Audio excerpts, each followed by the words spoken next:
Buenas noches. En la segunda parte de esta presentación del Hospital Central de las Fuerzas Armadas vamos a presentar lo que hemos hecho en el grupo de trabajo de cirugía de tiroides y paratiroides en el Hospital Central de las Fuerzas Armadas. Nuestra experiencia, sí, abarca lo que vamos a presentar son los últimos 5 años, pero debemos aclarar que hace más de 12 años que estamos siguiendo esta línea de trabajo, ¿sí? Iniciamos con el profesor Müller, que quería destacar su apoyo fue el que un poco eh, me planteó por qué no empezaba en esa línea de trabajo, que era un nicho que si bien había cirujanos que se dedicaban a la cirugía tiroidea y de paratiroides en el hospital, no existía la estructura de una seccional como tal. Y bueno, y ahí empezamos, sí, los primeros pacientes que operamos eran de su policlínica, después heredamos su policlínica que hasta el día de hoy seguimos realizándola.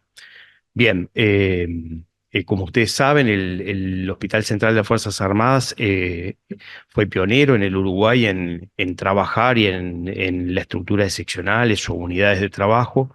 Eso sabemos que redunda en mejores resultados para el paciente, mejora la seguridad del paciente porque tenemos procedimientos estandarizados, ya sabemos qué vamos a hacer con cada paciente, está todo protocolizado. Y bueno, y sobre todo también eso es una gran fortaleza para lo que es la formación de recursos humanos, lo que es la formación del residente, porque el residente opera siempre con el mismo equipo de trabajo y también adquiere habilidades y las desarrolla mucho más rápido, porque siempre hace las mismas maniobras, siempre opera de la misma manera con el mismo grupo. Entonces, creemos que esa es una gran fortaleza que tiene el hospital y bueno, y de alguna forma con nuestro grupo de trabajo queremos también continuarla, ¿sí? Eh, Nuestra hoja de ruta es bastante sencilla, presentaremos la unidad, después un pequeño marco teórico, hablaremos de nuestra casuística, lo compararemos con otras series y bueno, y vamos a plantear al final eh, perspectivas y un poco de reflexiones a futuro y los agradecimientos que no son pocos. Bien, en cuanto a la unidad de trabajo, está formada por dos cirujanos, eh, ahí pusimos senior, pues sí, ya lo somos, digamos, que es el doctor Folonier y quien les habla, ¿sí? Como staff permanente de la unidad. Y los residentes de cirugía general generalmente son dos residentes que se integran, a veces por semestre o a veces anualmente. Diría que la mayoría de los que vienen por un semestre se quedan todo el año. Eso creo que habla bien de nosotros. Generalmente el que opera va a ser un residente de tercer año o mayor. Creemos que un residente más chico quizás no ha desarrollado todavía algunas habilidades, algunas destrezas que le permitan navegar con seguridad por la cirugía del cuello, digamos, ¿no? Siempre queremos destacar que, vamos a ver, en el trabajo la mayoría de las cirugías son realizadas por los residentes, tutorizados por el cirujano. eh, y por eso mismo también la presentación de hoy va a estar a cargo de ellos, ¿sí? Son los que van a llevarla adelante, ¿sí? Los residentes que actualmente tenemos en el servicio, en la unidad, perdón, es el doctor Ramos y el doctor Adler. Pero bueno, como van a ver también, vamos a nombrar al final, han participado muchos otros. Bien, trabajamos con una coordinación semanal de 6 horas y una policlínica semanal. Destacamos que el vínculo con otros especialistas es muy bueno. Hoy en día prácticamente es imposible no comunicarse con los colegas. Digo, hay un montón de herramientas de comunicación. Lamentablemente no hemos logrado, exceptuando en algún paciente puntual que hayamos hecho algún Ateneo para discutir un paciente, no hemos logrado conformar un grupo de trabajo que junte periódicamente a cirujanos, endocrinólogo, imagenólogo, en un mismo ámbito, sea mensualmente, quincenalmente, para discutir los pacientes. Pero bueno, eso queda también un poco en las aspiraciones a futuro. Bueno, siguen los residentes y después va a terminar el doctor Foronia.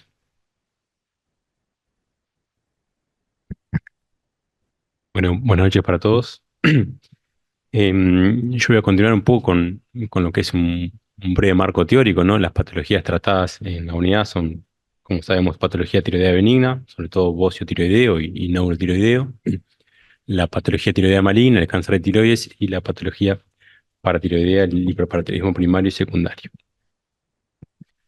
Con respecto al bocio tiroideo, es, como sabemos, el aumento del tamaño de la glándula tiroides. No hay datos actuales de la prevalencia en Uruguay, si bien a nivel en Latinoamérica se estima que es entre un 4 y 7% de la población en áreas sin déficit de yodo, como es Uruguay. Y acá lo que nosotros vemos es que tenemos tal vez un bajo índice de captación de pacientes con bocio para operar.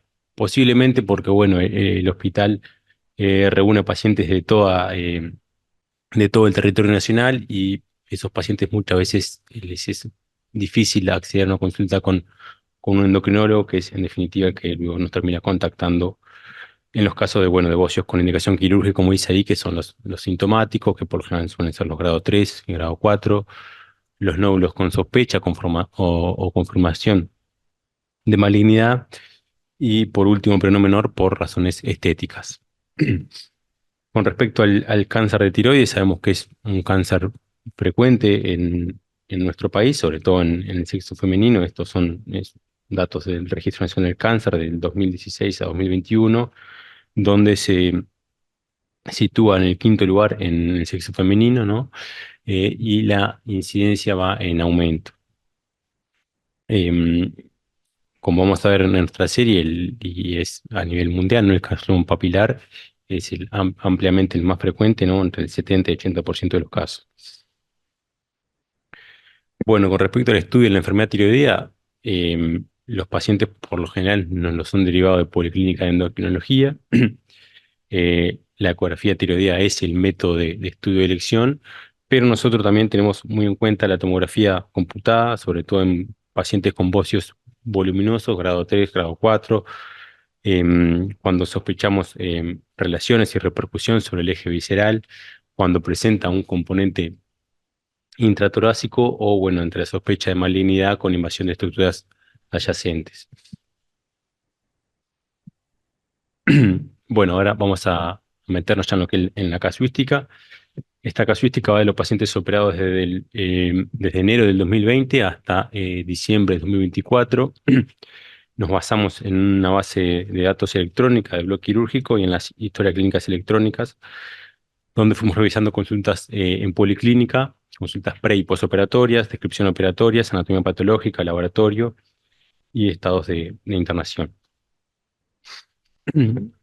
De la casuística, lo que pudimos obtener son los datos en este periodo de 76 pacientes, donde 61 pacientes fueron sometidos a cirugía de tiroides y 17 pacientes fueron sometidos a cirugía de paratiroides.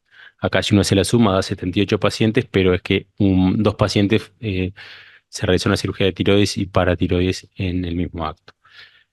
Si bien no entró en la casuística, vale la pena mencionar que, bueno, que en lo que va de este año ya llevamos 9 pacientes, que, bueno, por motivos de estadísticos, ¿no? No pudimos agregar al dato porque, bueno, no podemos tener elementos de complicaciones, de poca diseño postoperatorio y seguimiento. Esto es una tabla que muestra, bueno, el número de cirugías por año, el número en color azul, la cirugía de tiroides, y en naranja la de paratiroides. Como vemos en el 2021, fue un año, como ya sabemos, con mucha afección por la pandemia de COVID-19. Aún así pudimos operar 11 pacientes, lo que habla un poco de la importancia que se le ha dado en el servicio siempre a operar estos pacientes, muchos con patología maligna, pero como vamos a ver, otros tantos sin patología maligna. Bueno, para ir un poco, vamos a empezar con las cirugías en pacientes realizados con patología tiroidea. Bueno, 61 pacientes en total, una amplia diferencia a favor del sexo femenino, como es en las series internacionales, ¿no? La edad media de los pacientes es de 48 años, lo que habla que, bueno, que tenemos incidencia sobre una población socialmente activa, donde es muy importante la recuperación precoz, ¿no? Em, Y bueno, con respecto a la función tiroidea al momento de la cirugía o por la patología, no la mayoría, como siempre, la patología que motiva cirugía en lo que es la tiroides se presentaron mayoritariamente en función, pero bueno, un 16% y un 13% se presentaron con hipotiroidismo e hipertiroidismo, siempre bien controlado y tratado a cargo de los equipos de endocrinología. Con respecto a los estudios de la patología tiroidea, vale la pena resaltar, bueno, que primero que nada, todos los pacientes siempre los operamos con ecografía de tiroides, ¿no? Pero lo que vale la pena destacar es que las ecografías por lo general son de calidad, aportan muchos datos valiosos y precisos a la hora em, del preoperatorio. Pero lo que hemos notado revisando la serie es que en 45 pacientes con bocio multinivelar o no tiroideo no se especifica el TIRAS. Esto habla de que capaz falta una estandarización en el informe de las ecografías tiroideas, sabiendo que la clasificación TIRAS es muy valiosa y a nosotros nos resume bastante los datos aportados. Pero bueno, eso es algo que se desprendió del análisis del trabajo. Con respecto a la tomografía computada, 15 pacientes se le realizaron tomografía computada, la mayoría de esos se trataban de bocios voluminosos, como vemos en las imágenes, y bueno, en un 27,7% de estos pacientes presentaron una extensión retrovisceral, un componente intratorácico en el 66% de estos pacientes, y una desviación del eje visceral y compresión del eje visceral en el 80 y 40%. Le damos bastante trascendencia a la tomografía a la hora de lo que es la planificación preoperatoria, ¿no? Como sabemos, es un método objetivo que nos permite valorar estructuras adyacentes y planificar de forma más precisa la cirugía, lo cual estamos convencidos que es un elemento más de seguridad para el paciente. Con respecto a la evaluación preoperatoria, bueno, obviamente siempre se le solicita la evaluación preoperatoria acorde a cada paciente, pero creo que es válido destacar que todos los pacientes siempre tienen una valoración por otorrino con una laringoscopía preoperatoria, lo cual es un elemento de seguridad para el paciente, ¿no? Tanto para el paciente y para el cirujano. Valorar siempre que las cuerdas vocales estén indemnes y eso es algo que en el hospital se consigue con facilidad, o sea, hay buena relación también con la gente de otorrino que de forma rápida para los preparatorios puede valorar a los pacientes. Y como estudio de imagen también una radiografía de cuello a todos los pacientes. Con respecto a la cirugía realizada, bueno, mayoritariamente realizamos tiroidectomía total en el 73% de los pacientes. En 10 pacientes se realizó una lobectomía y dismectomía. Y 5 pacientes se sometieron solamente a vaciamiento ganglionar como único procedimiento. Con respecto a los vaciamientos ganglionares realizados, que se podría decir que muchas veces son cirugías un poco más complejas y no tan frecuentes, hicimos en total 11 en estos 5 años, 5 solamente vaciamiento y 6 asociados a tiroidectomía, de los cuales 6 fueron centrales, 2 centrales y lateral y 4 laterales. Algunas imágenes de lo que son, bueno, la incisión, ¿no? que utilizamos, la incisión artiforme de Kocher, siempre haciendo mucho énfasis en la correcta posición del paciente, usando compresas para cubrir el campo. em, y bueno, la imagen a la derecha, una pieza resecada, ¿no? Con un nódulo tiroideo izquierdo y siempre reparando el lóbulo superior derecho. Algunas otras imágenes de algún bocio bastante voluminoso, algún nódulo tiroideo grande, que no son muchos los pacientes, pero hemos tenido algún que otro caso bastante complejo. Y alguna imagen de lo que es un vallamiento cervical, evidenciando los reperes anatómicos, la vena yugular interna, el ángulo de mandíbula, la parótida, el nervio espinal, no sé si se llega a ver bien en la imagen de la izquierda. Em, con respecto al uso de drenaje, fue otro dato que sacamos en la búsqueda en la revisión de historias, entre 34 casos no requirieron colocación de drenaje, lo cual es un buen número, una serie, y 20 pacientes requirieron drenajes. Por lo general usamos drenajes aspirativos, finos, tipo Blake, que en la mayoría de las veces se retiran a las 24 o 48 horas, siempre depende del caso. Y en algún que otro caso hemos dejado lámina de guante como drenaje. Con respecto a los resultados de la anatomía patológica, bueno, tuvimos 24 casos de cáncer papilar, dos casos de cáncer papilar de folicular, un cáncer folicular y un caso de un paciente con un timoma tipo AB. Con respecto a la patología benigna, 22 pacientes tuvieron enfermedad anular folicular y 9 pacientes se presentaron con adenomas foliculares u otros adenomas benignos. Tenemos una proporción bastante similar de lo que es patología maligna versus patología benigna. Pensamos que esto podría ser, como dijimos hoy, capaz que hay bocios, pacientes con bocios que no hemos estado pudiendo captar, pero bueno, es otra cosa para pensar luego. Con respecto a las complicaciones postoperatorias, bueno, el 57% de los pacientes operados presentaron algún tipo de complicación, pero destacamos que la gran mayoría de estas fueron leves y transitorias. De las complicaciones que buscamos, bueno, en cuanto a la disfonía, sabemos que es una complicación bastante frecuente y a tener en cuenta en la cirugía de tiroides, bueno, 13 pacientes presentaron disfonía transitoria y un paciente presentó disfonía permanente, que es el único caso que tuvimos de lesión de nervio laríngeo recurrente advertido. Entonces, por lo tanto, la mayoría de los pacientes que presentaron disfonía se manejaron o con control evolutivo o con control con fonoaudiólogo y no presentaron mayores complicaciones permanentes. Y una asociación que encontramos con todos los datos es que los pacientes que presentaban compresión del eje visceral fueron los pacientes que presentaron mayor cantidad de disfonía eh, postoperatoria, lo cual obviamente creo que tiene sentido, dado que bueno, suelen ser cirugías más complejas, con mayores resecciones y bueno, obviamente que puede haber mayor afección a las cuerdas vocales por compromiso locorregional, ¿no? Con respecto al caso de la lesión de nervio laríngeo recurrente, bueno, fue un caso identificado en toda la casuística.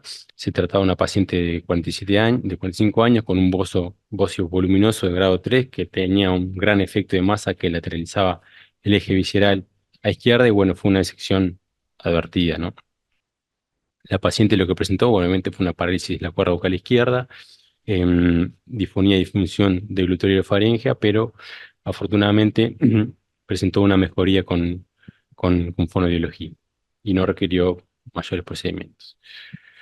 Con respecto a otras complicaciones postoperatorias, bueno, la hipocalcemia, un 37,7% de los pacientes presentaron hipocalcemia postoperatoria, la mayoría también hipocalcemias transitorias, un 21,3%, en tanto que un 16% presentaron hipocalcemia mayor a 6 meses. Nosotros pusimos el punto de corte en 6 meses, hay otras series que lo hacen al año, un poco más, pero bueno, nosotros optamos por ponerlo a 6 meses. Pero bueno, de estos pacientes que tuvieron hipocalcemia mayor a 6 meses, que eran 10 pacientes, a 2 pacientes se les suspendió el calcio al año. Y a destacar, no hubo hipocalcemias severas que hayan requerido ingreso de CTI y la gran mayoría se manejaron con calcio viaral, siempre en seguimiento en conjunto con los endocrinólogos. Con respecto a los hematomas postoperatorios, un 6,6% de los pacientes presentaron hematomas superficiales, no hubo afortunadamente hematomas profundos y todos se manejaron con tratamiento médico. Con respecto a los seromas postoperatorios, se presentaron en un 8,2% de los pacientes, 4 se manejaron con tratamiento médico y uno requirió de drenaje. Y por último, para destacar que no tuvimos infección de sitio quirúrgico en la serie. Con respecto a las cirugías de pacientes con patologías de las glándulas paratiroides, bueno, tenemos un total de 17 pacientes operados, 13 fueron por hiperparatiroidismo primario, 4 por hiperparatiroidismo secundario, em, una edad media de los pacientes de 64 años y mayoritariamente, como mencionamos al principio, pacientes de sexo femenino. El calcio medio preoperatorio fue de 10,2 y la PTH de 771. Esto sobre todo estimulado por el hiperparatismo secundario, que si bien fueron los menos, siempre tienen la paratormona más elevada. De estos números nos llama un poco la atención que hay una gran prevalencia al hiperpara primario, que en otras series capaz que no se ve tanto, em, pero bueno, son los números. Con respecto a los resultados de los pacientes operados de hiperparatiroidismo primario, bueno, en 10 casos fue de adenoma paratiroideo, que es más frecuente, como sabemos, un caso solo de hiperplasia paratiroideo, y lo que llama un poco la atención en esta serie chica es que tenemos 2 casos de cáncer de paratiroides, obviamente en hallazgo en la anatomía patológica en diferida. Con respecto al uso de las técnicas de imagen intraoperatoria, contamos con 2 tipos. Hemos utilizado 2 tipos. Uno es el verde indiocianina y otro es el radiotrazador, que el verde indiocianina usamos en 2 casos y el radiotrazador en un caso de cáncer de paratiroides. Este es uno de los casos. Se trata de una paciente de sexo femenino de 63 años con hiperparatiroidismo primario, una PTH de 378, un calcio de 2, que en 2023 tenía un centellograma que captaba a nivel de la paratiroides inferior derecha.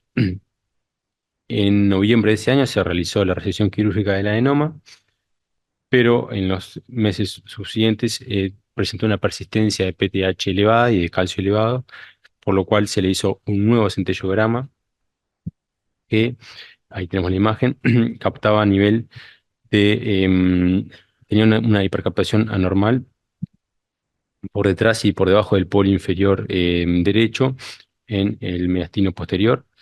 Y bueno, dado que esta paciente era una reintervención con una glándula que sabíamos que podía estar un poco dificultosa su localización anatómica, se decidió contar con radiotrazador, un equipo de medicina nuclear, como vemos en las imágenes, y con verde indocyanina.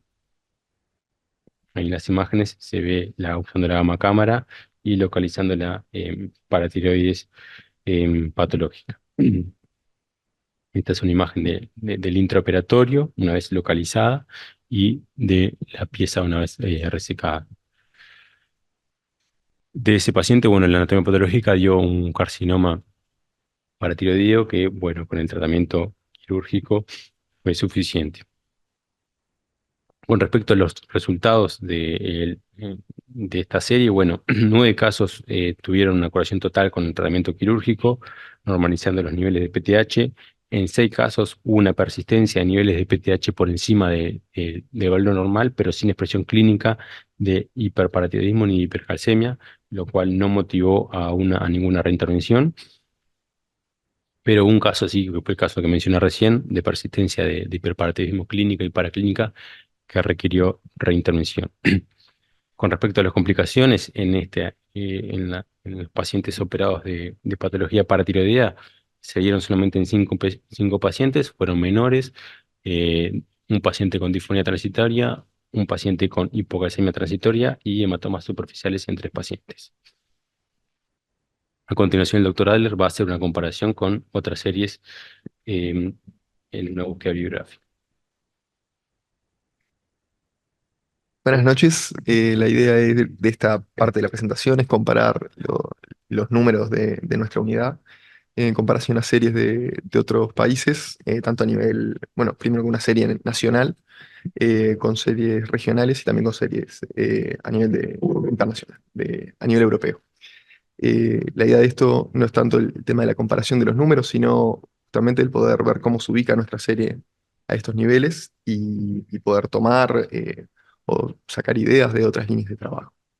La primera serie que tomamos es a nivel nacional, es una serie del Hospital de Clínicas, eh, que la expone la doctora Minte y la doctora Martínez. Es un estudio publicado en 2025, recoge 101 tiroidectomías totales realizadas entre el 2011 y el 2021.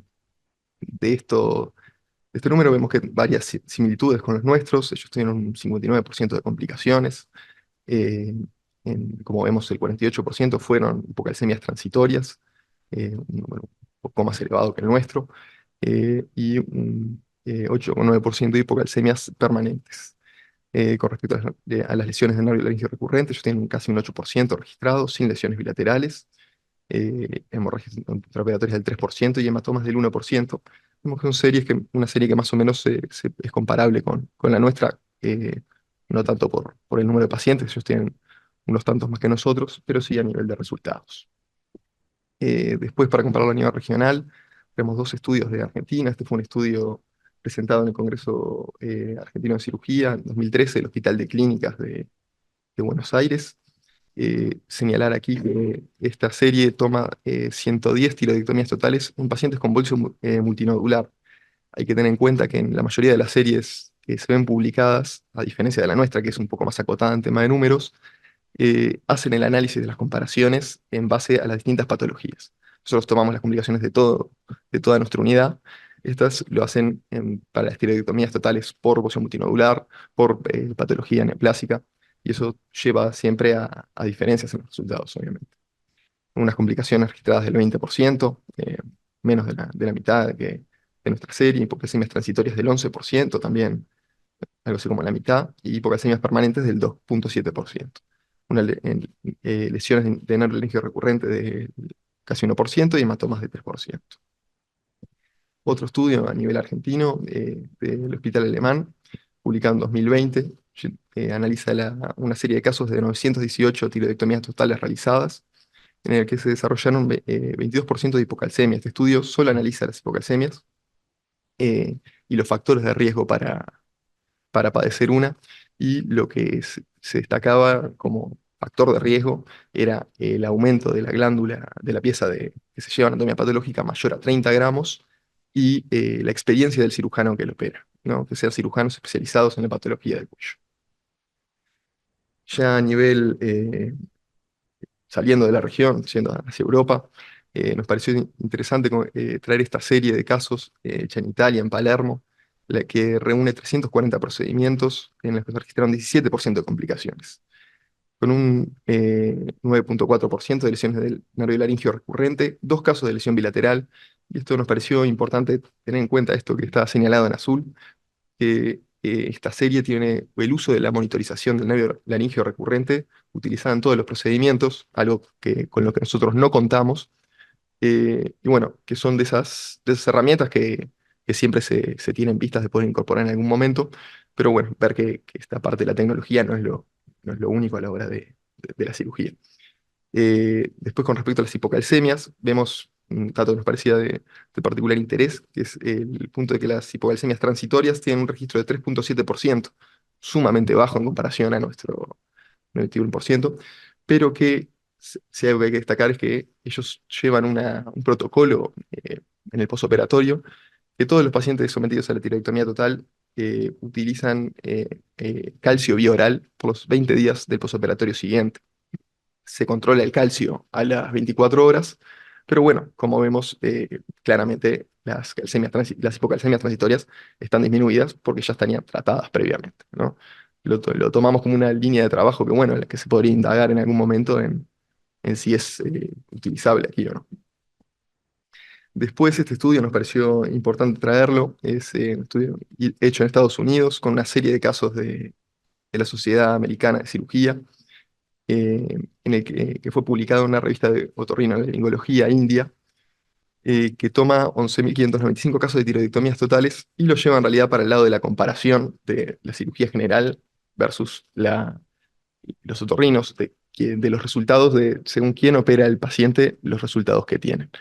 Más allá de los resultados que son similares, el particular cambio es que en algunas de las complicaciones, como vemos la lesión de nervio laringio recurrente, vemos que es un poco menor en la cirugía de otorrino, pero esto nos pareció importante traerlo por las conclusiones que sacan los autores de este artículo, que lo que señalan es que en muchos programas de residencia a nivel de Estados Unidos hay una diferencia en la cantidad de procedimientos de cirugías que realizan los residentes de las cirugías de cuello y de tiroides, que son se realizan en mayor número en la residencia de otorrino que en la residencia de cirugía general. Esto nos pareció como un hecho importante a señalar, ¿no? De cómo el número de cirugías en la formación del cirujano parece tener un efecto después a la hora de evaluar los resultados. Por último, esto ya pasando a las complicaciones de paratiroides, esto es tomado de la Euroclin, que es una base de datos a nivel de la Unión Europea, que lo que hace es recolecta datos sobre cirugías bueno, de los programas de cirugía endocrina de múltiples hospitales de la Unión Europea. Este estudio se hace en base a los países de habla alemana, Alemania, Suiza y Austria. Entre 2015 y 2019 están reportados los casos de posoperatorios de 3.291 casos, en los que se destacó una parálisis recurrencial transitoria del 2,6% y permanente del 0,7%, y unas hipocalcemias transitorias del 10,3%, unos tanto menores a los casos reportados por nosotros. De esto cabe señalar también de que no hay tanto publicado sobre las complicaciones de las cirugías por hiperparatiroidismo a nivel regional. Nos fuimos directamente a una serie de casos europeos, pero bueno, sobre todo por la falta de publicación de datos que hay, y bueno, que nos parece importante poder llevar a cabo el nuestro. Continúa el doctor Folonier con el resto de la presentación sobre formación de recursos humanos. Bueno, en cuanto a nuestro trabajo directamente relacionado al equipo de trabajo, en la serie que presentamos, básicamente 63% de los pacientes fueron operados por residentes, y eso es un hecho importante. Todos fuimos o somos docentes en el hospital, y creo que esto es uno de los aportes fundamentales. O sea, 2/3 de esta serie son operados por residentes de cirugía general en formación. Por supuesto que hay ese otro remanente de pacientes, son los pacientes más complejos, que los operamos con el doctor Armando Ubón, y son básicamente los pacientes que se debió realizar un vaciamiento de cuello, o sea, en las 3 modalidades que mostramos, los vaciamientos centrales, laterales o totales. Por supuesto que los pacientes con patología paratiroidea, lo mismo, la mayoría fueron operados por residentes, 14 de estos pacientes, y 18 por ciento fueron operados por nosotros, y esto es el tema de los pacientes que tuvieron una recidiva, por lo cual nosotros tuvimos que intervenir, y en toda recidiva y reintervenciones, por supuesto que esas cirugías son para los cirujanos seniors. En todas las series que hemos visto y cotejado, esto es similar. ¿Cuáles son las perspectivas a futuro que nosotros consideramos, o por lo menos hemos discutido en el grupo? Es a consolidar la conformación de un equipo multidisciplinario como si fuera una unidad específica, como tenemos en el resto de las áreas de trabajo del hospital, con especialistas dedicados a la patología de cuello y a la patología tiroidea y paratiroidea. O sea, esto es una aspiración importante que estamos en pos de lograr, a pesar de que tenemos una excelente relación, como dijo el doctor Armando Ubón, con los especialistas involucrados en el tema. Por supuesto que hay otro tema, que es la posibilidad de adquirir en nuestro medio tecnologías.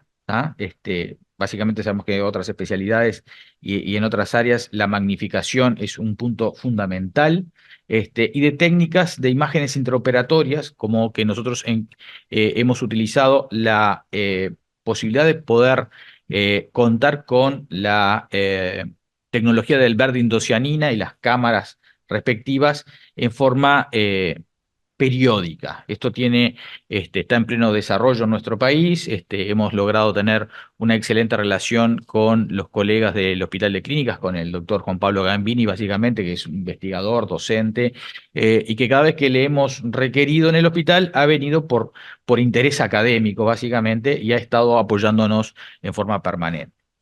También es un tema, el tema del laboratorio. En el hospital no contamos con la realización de el examen de PTH rápida. Sí, lo contábamos en el hospital de clínicas cuando trabajaba en la quirúrgica F, y era un tema básicamente de coordinación, pero bueno, también tiene un costo, y la realización del examen en el intraoperatorio cuando estamos operando las paratiroides, yo creo que es fundamental. La monitorización del nervio laríngeo recurrente, lo hemos visto en el exterior, es fundamental. Hay servicios que no operan estos enfermos si no tienen dicha monitorización. Creemos que va a llegar en algún momento al Uruguay. No es una situación onerosa, o sea, cualquier servicio lo puede adquirir que se dedique específicamente a esta área. Eh, por supuesto que, como todo hospital, y este servicio en definitiva, está formando recursos humanos desde hace muchísimos años. Creemos que hay que continuar con esta instancia de formar a las próximas generaciones de cirujanos que van a actuar en nuestro medio y en nuestra sociedad. Y por supuesto que nosotros instamos siempre a tener un registro, una base de datos, porque si no, no sería posible de poder revisar nuestras acciones, y proyectarnos hacia un futuro directamente. Esta es una primera serie de casos donde hemos tenido el análisis de un índice de complicaciones mayores e irreversibles. Faltan captación de pacientes. Sabemos que seguramente hay una serie de pacientes que tenemos un subregistro, y eso también compete a las especialidades que están trabajando con nosotros, básicamente endocrinología. La mayoría son pacientes portadores de patología benigna a nivel tiroideo, y lo que sí tenemos claro es que estamos trabajando con una población cerrada, y que en algún momento esa población paciente con patología endocrina va a llegar a nosotros. O sea, yo creo que es una cuestión de tiempo y de seguramente seguir trabajando en conjunto con los colegas. Por supuesto que la cirugía que estamos realizando, la cirugía de cuello, es una cirugía donde se requiere una formación específica, y que requiere una especialización. Hemos tenido muchas experiencias de ver que en muchos lados es una cirugía que se deja un poco de lado, se lleva adelante en otras instancias, pero me parece que un servicio como el nuestro tiene que tener la formación para que sea integral del cirujano, una instancia de cirugía de cuello. Por supuesto que vamos a llevar adelante también las instancias de conseguir un mayor apoyo en cuanto a las técnicas a utilizar, básicamente de imágenes, como dije anteriormente.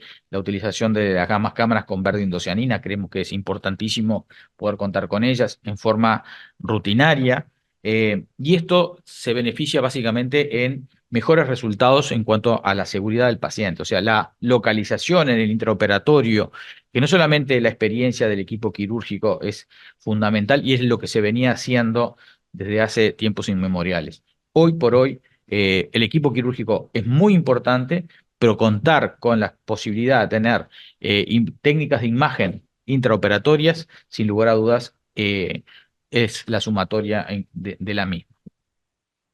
En cuanto a los agradecimientos, especial agradecimiento a la doctora Emilia Moreira, que nos apoyó y nos ayudó a la formulación de nuestras estadísticas y números. Por supuesto que al servicio de cirugía general, en la persona del doctor Gonzalo San Martín, que nos permitió presentar en esta instancia. A la dirección técnica del hospital, que apoya esta instancia de la conformación de un equipo de trabajo, y esto ya está en forma más que hablada en el hospital, a los efectos de poder constituir una unidad, como hemos dicho anteriormente, y directamente agradecer a la Sociedad de Cirugía y al doctor Pablo Santiago que nos permite presentar este trabajo. Muchas gracias. Hospital de Clínicas y también estoy ahora vinculado con la unidad de cirugía endocrina del hospital, donde se trabaja en forma multidisciplinaria con endocrinología, con nefrología, que son los que nos proveen los pacientes. Y uno nota en los especialistas que trabajan con nosotros que la gran preocupación, sobre todo de los endocrinólogos, en este tipo de patologías, sobre todo en la tiroides, me refiero a la tiroides, es el hipoparatiroidismo postquirúrgico, es el temor que ellos tienen, que es una de las variables que miden la calidad de la cirugía tiroidea, ¿no? Y como pueden ver en la estadística que mostraron recién del Hospital de Clínicas y en la estadística que mostraron ustedes, estamos todavía un poquito por arriba en esa variable con respecto a la literatura que vemos por ahí. Si bien las series que ustedes presentaron y la serie del Hospital de Clínicas son heterogéneas en cuanto se incluye todo tipo de cirugía. El bocio multinodular, las lobectomías, el cáncer de tiroides. Quizás hay que tomar todos esos aspectos particulares que son los que miden, en definitiva, la calidad de nuestras unidades y trabajar en ello específicamente, ¿no? Todos los trabajos de estas unidades internacionales hablan de la especialización del equipo, y es a lo que vamos tratando de apuntar, ¿no? La cirugía endocrina se ha convertido en una subespecialidad más en la cirugía general y todo el mundo está de acuerdo y lo aplaudo de que haya gente como ustedes que se dedique específicamente a este tema. Así que bueno, los felicito por la presentación y por el trabajo que están realizando.